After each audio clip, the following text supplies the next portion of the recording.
Bismillahirrahmanirrahim. Assalamualaikum warahmatullahi wabarakatuh. Bertemu kembali dengan Ustadz Abdus di pembelajaran tema 2 kelas 6 di subtema 1 pembelajaran kedua. Insyaallah di hari ini kita akan belajar 2 pembelajaran, yaitu pembelajaran kedua dan ketiga. Yang pertama kita akan belajar tentang pembelajaran kedua. Di situ ada mapel PKN, SBDP, dan MTK. Sebelumnya kita mulai pembelajaran hari ini dengan pembacaan Al-Basmalah. Bismillahirrahmanirrahim. Langsung saja ya. Silakan dibuka buku paket kalian halaman 9. Di situ ada teks tentang perbedaan yang menguatkan. Nah, sebelum kalian mohon video ini di stop dulu. Silakan kalian baca teks tentang perbedaan yang menguatkan. Di situ ada gambar agama Islam, agama Katolik, agama Hindu sedang bercampur di situ di satu kampung. Coba silahkan kalian baca. Saya tunggu sampai 2 menit. Setelah kalian baca, di situ ada rangkumannya. Rangkumannya yaitu tentang perbedaan tidak menghalangi persatuan. Dengan bersatu, kita dapat melakukan banyak hal. Nah, yang dapat kalian petik itu yaitu tentang perbedaan. Ingat, perbedaan tidak akan menghalangi persatuan.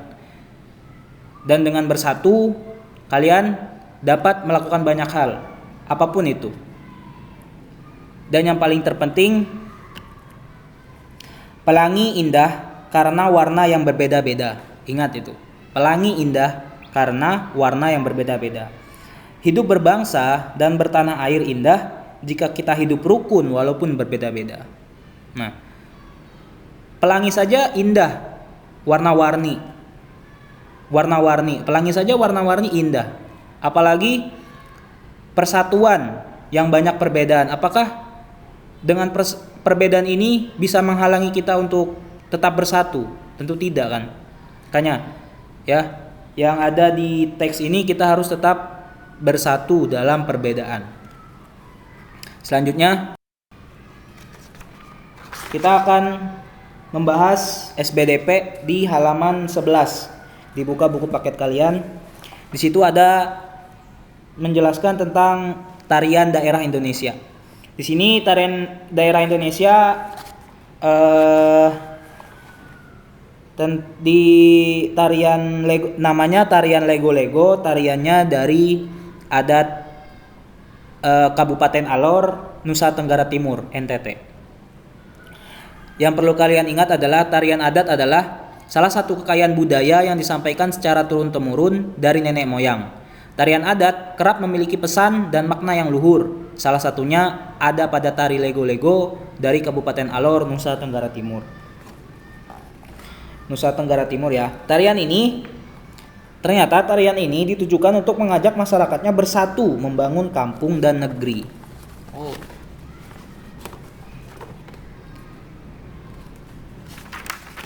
Dan juga selain itu menjadi identitas setiap suku. Tarian ini menjadi salah satu identitas pemersatu masyarakat Alor yang mempunyai mimpi agar masyarakat dan pendatang terus bersatu membangun kampung serta negeri ini.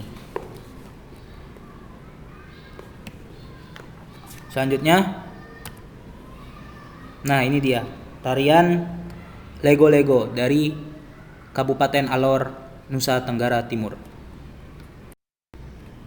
Selanjutnya, di sini kita akan membahas tentang senam pola lantai.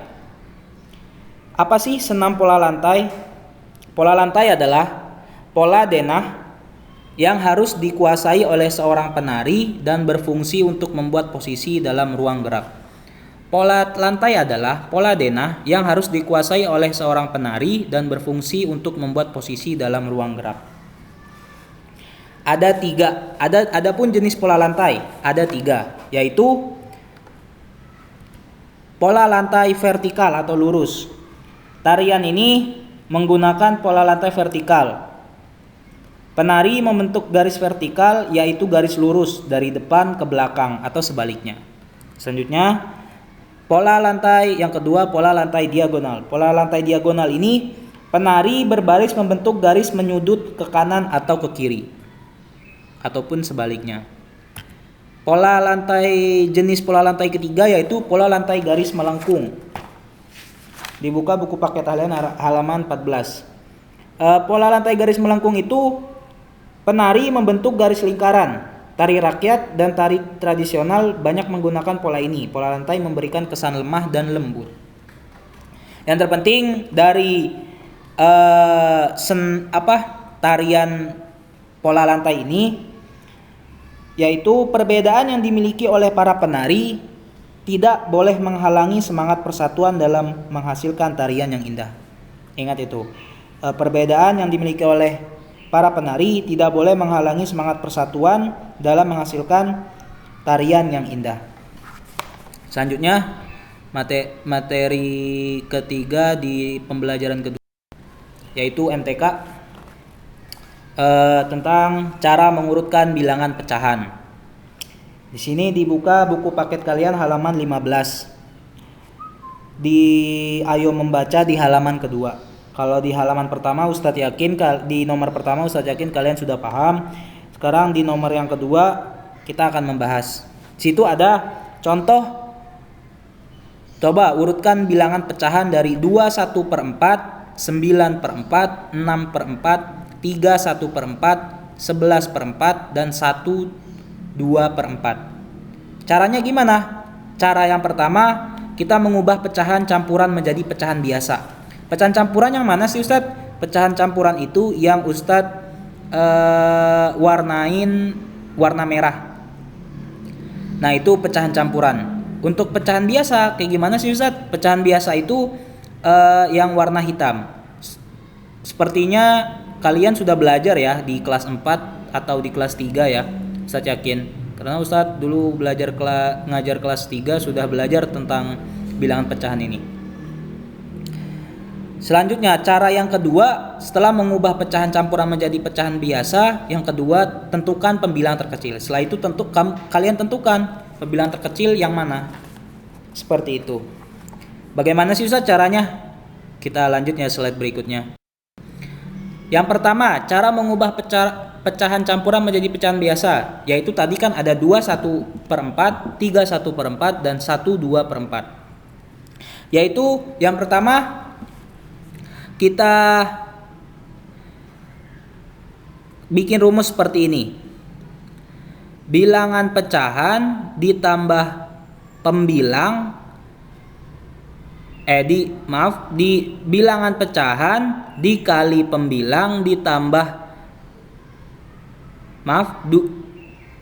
bilangan pecahan dikali penyebut ditambah pembilang dibagi penyebut sama dengan hasilnya bilangan pecahan biasa.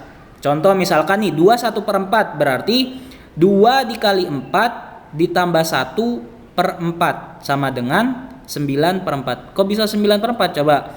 2 dapat dari mana? 2 dari angka pertama. Dikali 4. 4 dapat dari mana? 4 dari penyebut yang ada di bawah garis. Ditambah 1. 1 itu dapat dari mana? 1 itu pembilang yang ada di atas garis seperti itu. 2 dikali 4 berapa? 9. 2 dikali 4 berapa? 8 ditambah 1 sama dengan 9. Setelah itu di 4 dapat dari mana? 4 kita samain dari pecahan campuran itu kita samain 4 terus sampai ke pecahan biasa seperti itu. Selanjutnya 3/1/4 sama dengan 3 bilangan biasa dikali 4 penyebut ditambah 1 pembilang per 4 penyebut. sama dengan hasilnya pecahan biasa. Berapa 3 kali 4? 12 ditambah 1 sama dengan 13. Berarti hasilnya 13 per 4. Kenapa 4 penyebutnya? Karena kita samain, kita sejajarkan seperti itu. Yang terakhir, pecahan campuran terakhir yaitu 1 2 per 4 sama dengan 1 bilangan pecahan dikali 4 penyebut ditambah 2 pembilang per 4 penyebut sama dengan 6 per 4. Kok bisa 6? Coba kita cek ya. 1 dikali 4 4 ditambah 2 6. Berarti hasilnya 6 per 4. Jika kalian sudah, berarti hasilnya 2 bilangan campuran 2 1 per 4 menjadi pecahan biasa menjadi 9 per 4. Pecahan campuran 3 1 per 4 sama dengan pecahan biasa 13 per 4. Pecahan campuran 1 2 per 4 sama dengan sama dengan pecahan biasa 6 per 4. Setelah kita tentukan nih tadi, kita ubah dari pecahan campuran menjadi pecahan biasa. Langkah selanjutnya yaitu kita tentukan bilangan pecahan terkecil. Kan sudah ketahuan tuh dari tadi 2 1 per 4 menjadi 9 per 4 seperti ini. 2 1 per 4 sama dengan 9 per 4. Dan yang kedua, bilangan kedua 9 per 4 sama. Yang ketiga 6 per 4. Yang keempat bilangan campuran 3 1 per 4 sama dengan 13 per 4. Dan yang kelima 11 per 4. Yang terakhir 1 2 per 4 sama dengan 6 per 4. Berarti kita rubah seperti ini ya. Menjadi bilangan pecahan biasa berarti 9 per 4, 9 per 4, 6 per 4, 13 per 4, 11 per 4, 6 per 4. Sekarang kita urutkan. Cara mengurutkannya nih.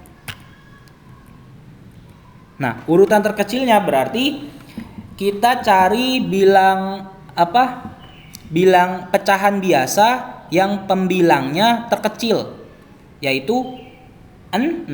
Berarti 6. 6 per 4, 6 per 4, setelah itu 9 per 4, 9 per 4, setelah itu 11 per 4, dan terakhir 13 per 4. Seperti itu. Kalau misalkan kalian masih belum paham, silahkan tanya ke Umi Ustadznya ya. Insya Allah Umi Ustadznya akan membantu proses pembelajaran kalian seperti ini.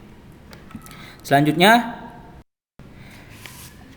kita masuk ke subtema 1 pembelajaran ketiga tentang PJOK, IPS, dan PKN. Langsung saja ya. Di PJOK silakan buka buku paket kalian halaman 17. Di situ kita akan mempelajari tentang permainan talikan pitanya. Tentu ini mudah, coba kalian baca di buku paket ini. Ini permainan sangat seru, sangat menantang, berkelompok, dan juga sangat bagus lah untuk merenggangkan otot-otot kalian seperti itu. Dan yang terpenting untuk memainkan permainan talikan pitanya ini, di situ ada yang harus Ustadz sampaikan, yaitu dalam berolahraga kamu harus bekerja sama agar tujuan tercapai. Perbedaan yang dimiliki anggota tim bukan penghalang untuk bersatu, seperti itu. Selanjutnya di sini kita akan belajar tentang di halaman 19 kita akan belajar tentang tanaman dan habitatnya. Apa aja sih tanaman itu? Nah, di sini yaitu ada pohon bambu misalkan. Pohon bambu mempunyai ciri khusus, yaitu mempunyai bulu-bulu halus yang tajam. Bulu yang tajam terdapat pada batang. Bulu tersebut melekat kuat dan dapat menyebabkan gatal. Nah, itu namanya pohon bambu. Tanaman ini yang sangat sensitif terhadap bulu yang sangat tajam dan akan menyebabkan gatal apabila kita pegang. Seperti itu. Tumbuhan atau pohon bambu ini beradaptasi untuk mempertahankan hidupnya. Adaptasi adalah ciri-ciri khusus yang dimiliki tanaman atau tumbuhan untuk hidup pada tempat atau daerah tertentu. Nah, dengan cara mempunyai bulu-bulu halus, bulu-bulu yang tajam, serta mempunyai bulu yang kuat dan dapat menyebabkan gatal, itu pohon bambu ini bisa beradaptasi dan mempertahankan hidupnya. Kalau tidak seperti itu, pohon bambu ini akan punah atau tidak berkembang lagi. Seperti itu. Selanjutnya di sini tentang habitat ya. Habitat kita akan ada 3 tumbuhan yang menjelaskan tentang habitat. Tumbuhan ini dibagi menjadi 3 jenis habitatnya. Yang pertama yaitu hidrofit. Hidrofit itu tumbuhan yang sebagian tumbuhnya ada di permukaan air, akarnya berada di air. Ciri-cirinya nih ya, ada di permukaan air, memiliki rongga udara dalam batang atau tangkai daun, daunnya muncul ke permukaan air. Nah itu, hidrofit ini ada yang tumbuhannya tuh ada yang ada di permukaan air, ada yang di dalam air, ada yang setengah di air, setengah di permukaan. Ada yang seperti itu, tumbuhan apa gitu. Coba kalian cek di Google atau di mana gitu, cek tumbuhan hidrofit.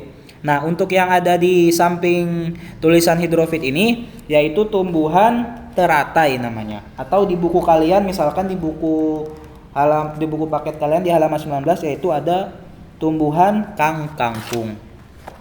Seperti itu. Selanjutnya di jenis tumbuhan selanjutnya di habitat higrofit namanya.